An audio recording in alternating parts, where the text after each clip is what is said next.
Before we lift our hearts in prayer, let's pause and quiet our minds to receive God's truth. His word is our foundation, steady, unchanging, and full of life. As we reflect on Scripture, may it prepare our hearts to speak with Him honestly and openly. I've been reflecting lately on how Jesus often taught through stories that revealed profound spiritual truths about our relationship with God. One of the most powerful is found in Matthew chapter 13, where Jesus shares the parable of the 4 soils.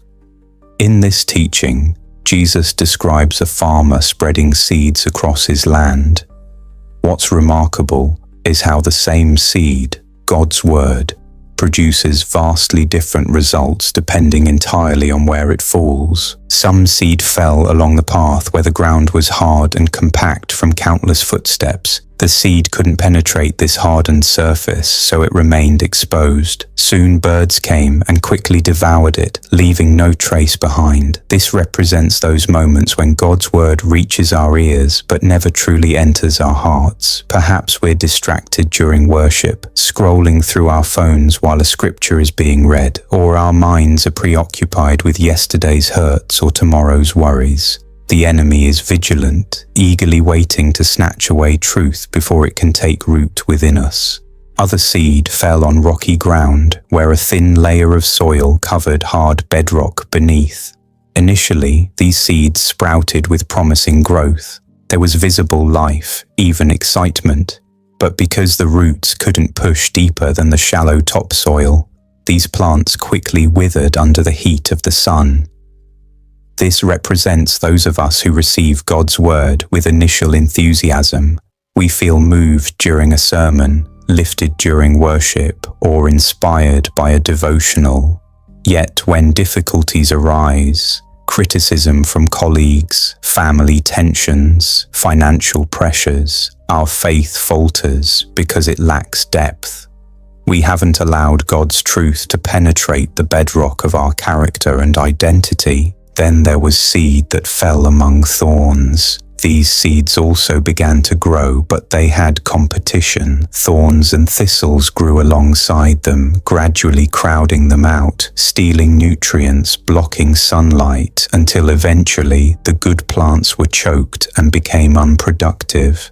Jesus explained that these thorns represent the worries of life, the deceitfulness of wealth, and desires for other things. How many of us have experienced this reality? We sincerely love God's word, but our lives are so cluttered with endless tasks, career ambitions, financial concerns, and endless entertainment options that spiritual growth becomes stunted.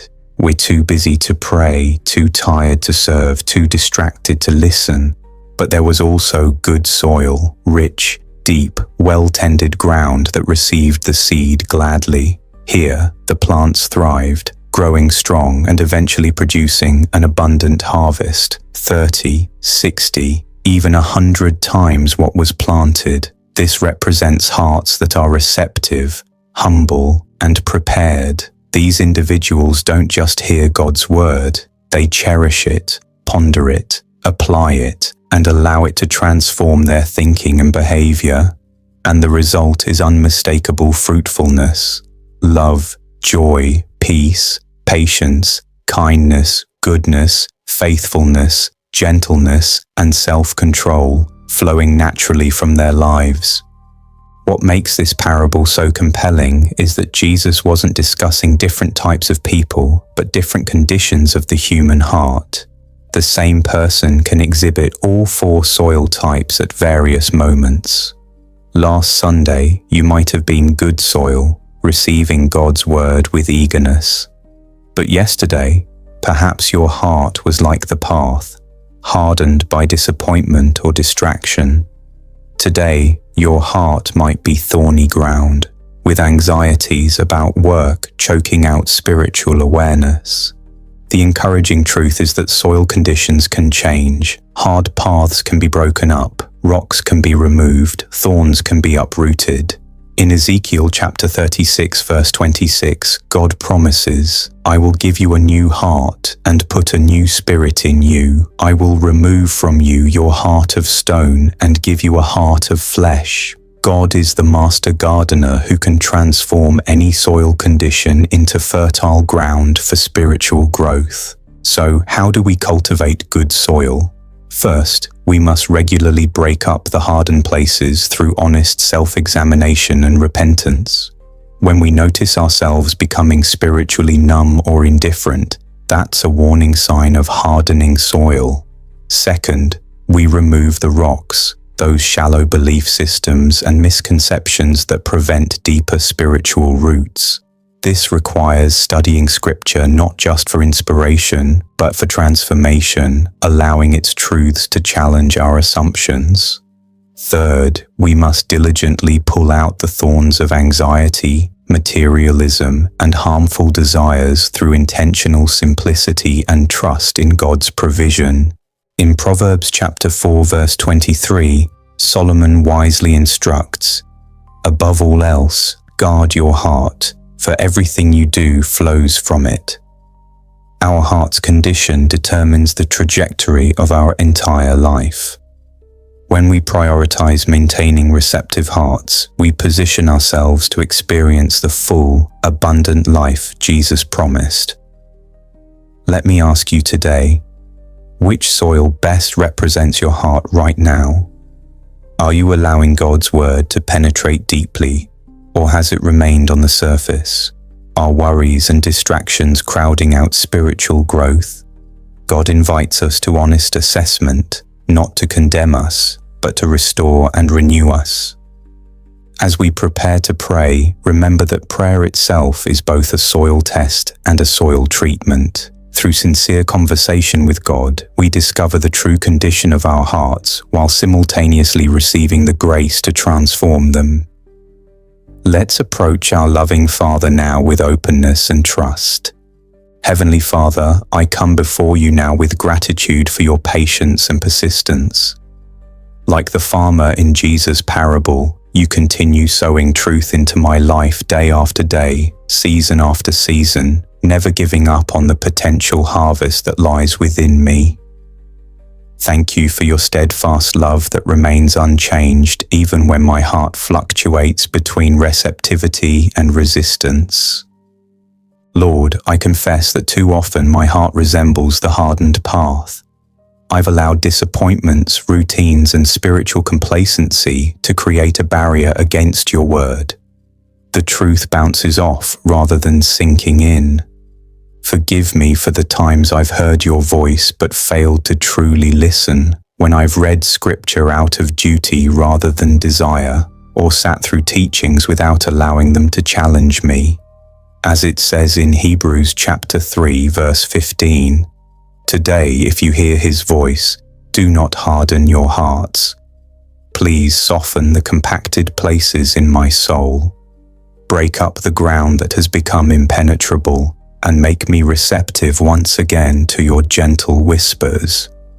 I also recognize the rocky areas of my heart, places where I've embraced spiritual truths superficially without allowing them to develop deep roots. I get excited about new insights, but when trials come, my enthusiasm quickly fades. Help me move beyond spiritual emotionalism to authentic transformation. As James chapter 1 verse 22 reminds us, we must be doers of the word, not hearers only, deceiving ourselves. Give me the courage and perseverance to apply your truth consistently, especially when it's difficult or inconvenient. May your word take root so deeply within me that no storm can uproot it, no drought can wither it. Father, I also acknowledge the thorny patches in my heart, those worries, ambitions, and desires that compete for my attention and choke out spiritual vitality. How easily I become entangled in concerns about tomorrow, forgetting your promise in Matthew chapter 6 verse 33 to provide everything I need when I seek first your kingdom. Forgive me for allowing lesser things to crowd out what matters most. Help me identify and uproot these thorns one by one, materialistic pursuits that promise satisfaction but deliver only emptiness, fears that paralyze rather than protect me, selfish ambitions that may bring temporary success but eternal regret. Lord Jesus, cultivate in me the good soil you described, receptive, deep, and fruitful. Make me someone who doesn't just hear your word, but treasures it, meditates on it day and night, as Psalm chapter 1 verse 2 encourages. Give me wisdom to apply your truth practically in my relationships, work, decisions, and habits. May your word not return void, but accomplish everything you desire in and through my life. Holy Spirit, help me discern the condition of my heart each day. When you reveal hardness, give me the humility to acknowledge it and seek softening. When you expose rocks, grant me patience to remove them one by one. When you highlight thorns, supply the discipline to uproot them completely. And when you affirm areas of good soil, provide the faithfulness to maintain and protect those fertile places. I know that bearing spiritual fruit isn't primarily for my benefit, but for blessing others and glorifying you. As Jesus taught in John chapter 15 verse 8, "This is to my Father's glory, that you bear much fruit, showing yourselves to be my disciples." I long to be fruitful, not to earn your love, but to express my gratitude for it, to be a vessel through which your goodness flows unhindered into a world desperately needing hope and healing. Father, I ask not just for myself, but for those around me who struggle with hardened, rocky, or thorny hearts. For those who've been hurt by life's disappointments or by people who claim to represent you, please restore their trust. For those overwhelmed by anxiety about health, relationships, or finances, remind them of your faithful provision. For those whose spiritual enthusiasm has cooled through neglect or doubt, rekindle the flame of first love. May your word find good soil in each heart, producing transformation that cannot be explained by human effort alone. As I close this prayer, I claim the promise of Isaiah chapter 55 verses 10 and 11. As the rain and the snow come down from heaven and do not return to it without watering the earth and making it bud and flourish, so that it yields seed for the sower and bread for the eater, so is my word that goes out from my mouth. It will not return to me empty, but will accomplish what I desire and achieve the purpose for which I sent it. I trust that your word, faithfully sown, will ultimately produce a harvest of righteousness in my life and in the lives of those I love. Thank you for the privilege of prayer itself, this miraculous connection that allows me, a finite being, to communicate with you, the infinite Creator. Thank you for hearing not just my words, but the unspoken yearnings of my heart.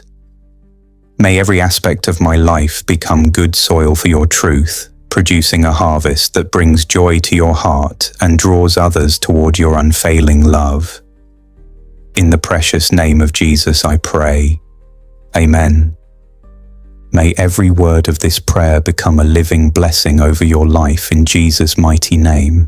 If you're carrying a specific need today, we'd count it a privilege to stand with you in prayer. Share your request below so we can lift you up together. May the unshakable peace and overflowing grace of Christ surround you today and always.